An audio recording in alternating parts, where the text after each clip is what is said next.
when I read all of your pieces, I thought the United States has sort of we've never been great with our outward look. I understand that. I mean, in terms of the US, it's such a big country. We're very inward. But it seems like we've been even more so the last 3 or 4 years. It's like the rest of the world is going on. Putin is exerting more and more influence in various places. And we're obsessed by some domestic things, and that's okay. But we've sort of let the rest of the world kind of drift, I think. Any thoughts on that?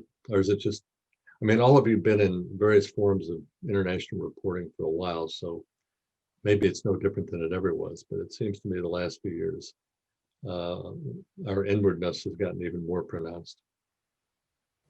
Yeah, I think in the Central African Republic, the void filled by America really not having a huge amount of interest. I mean, they never had a giant interest, but also there it was France. You know, France had pulled out, and Right. so that was also a huge factor there. It was the same. It was the same actually in Madagascar. That it was the recession of France from the scene that allowed the Russians to come in and really take a foothold. France had long been sort of the power that Madagascar worked with, and you know, economically, you know, since independence, you know, economically speaking. Though I think, you know, when I'm not sort of on the road, I spend a good deal of time at the UN, and certainly there it's I think most evident, or a place where it's starkly evident, the disappearance of the U.S. As a player. The U.S. took very little, especially in the last few years after Nikki Haley stepped down as the ambassador. Took very little interest in what was going on at the UN, and took a very kind of imperious and bullying tone, particularly with allies, that I think was very unwelcome.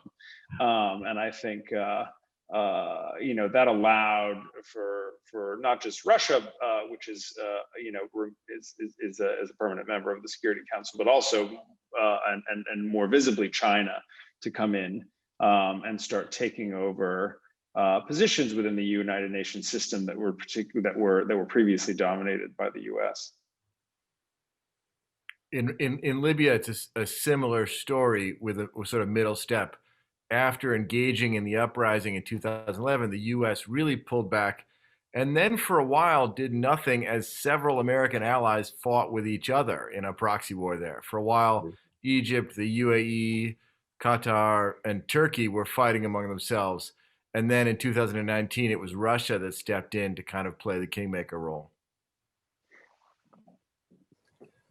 Tell me a little about what it's like on the ground in these countries right now, in terms of safety and security or access to information. What are some of the biggest obstacles that each of you faced in these various places? I'm just curious.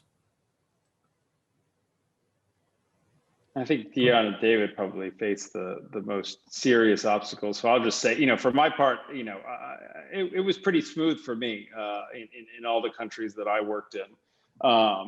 You know, I keep in tabs with. We have a security consultant that we work with that I keep in tabs with, you know, who checks in on me if I haven't, you know, been in contact for a few days. But otherwise, I didn't run into any trouble. So I know that Dionne and David had a bit more harrowing experiences. I had like a lot of, you know, we go way out into the countryside, and, you know, driving, the roads aren't very good. And so you're a million miles away, and we ran into some problems like with curfews. I think we were about 6 hours from the capital by car, and the curfew was at 5 and it was noon, and we really wanted to talk to a diamond dealer. And so we just figured, well, hopefully we'll get back in. So we were allowed back in.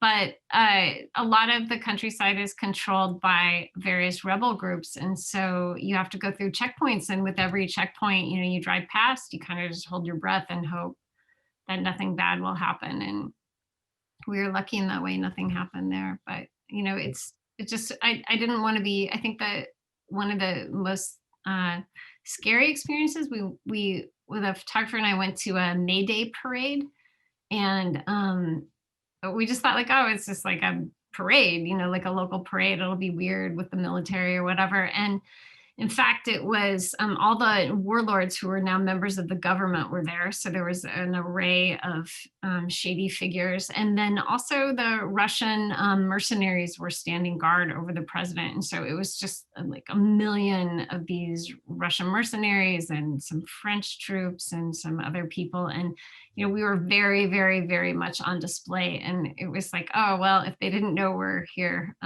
they know now. They So, know now. yeah, it was a little worrying. Yeah, I can imagine. And David, you were going to say something, I think.